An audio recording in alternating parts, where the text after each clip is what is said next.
Henry Arnhold put together one of the finest collections of Meissen porcelain in the world. But he was building on a family collection that stretched back generations.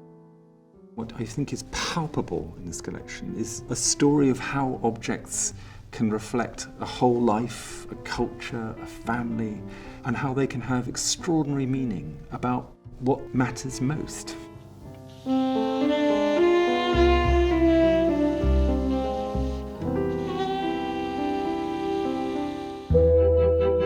Meissen porcelain was invented around 1708, 1709 in a little town of Meissen just outside of Dresden.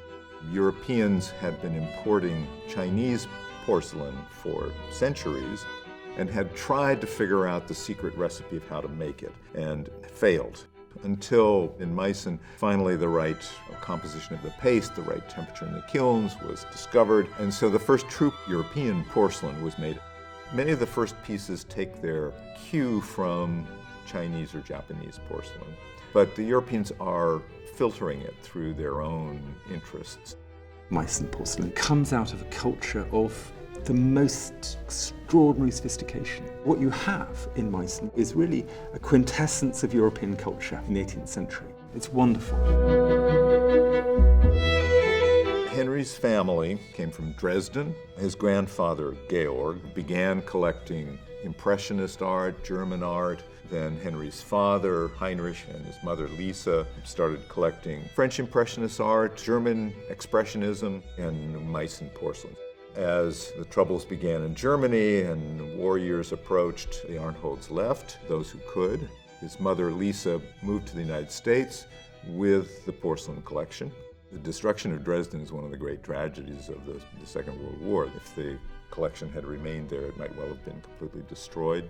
Henry himself was captured, imprisoned in a camp for part of the war, and then he was able to escape and made his way to the United States. The collection had a great symbolic value to him about his family history, about his family's connection with the city of Dresden. Henry Arnhold bridges America and Germany, and the bridge is porcelain. Porcelain's been in my life forever. When I first met Henry 10 years ago, we began a friendship based entirely around Meissen porcelain. I'm a potter. I make collections of porcelain, and I write about collections. This collection of Henry's began right at the very beginning. He had these exemplary early pieces of porcelain, which is when porcelain was being reinvented. It's those early pieces, when they're reaching out for this purity, that I love most. There is this beautiful series of works that he had, this kind of sculptural aspects of Meissen porcelain. The great miracle of Meissen is the painting, the decoration, the interpretation of form through pattern and storytelling. In his collection, he has all these wonderful examples from different aspects of 18th century Meissen porcelain. It was a passionate collection of porcelain. Henry had great tenacity as a collector and a true eye. He was always looking for things at the highest level of quality. He covered the rarer, earlier part of the factory, known as Betger ware. The Frick collection was very interested in Henry's collection, and my predecessor here at the Frick, Anne Poulet, persuaded Henry to give a portion of his collection in a promised gift to the Frick. He permitted the Frick to choose a group of 134 pieces. So we now have one of the finest collections in a museum in the United States of Meissen porcelain.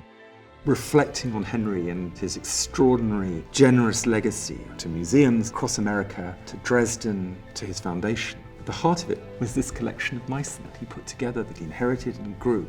Meissen porcelain remains one of the great art forms and one of the most fascinating design forms, which still has resonance today.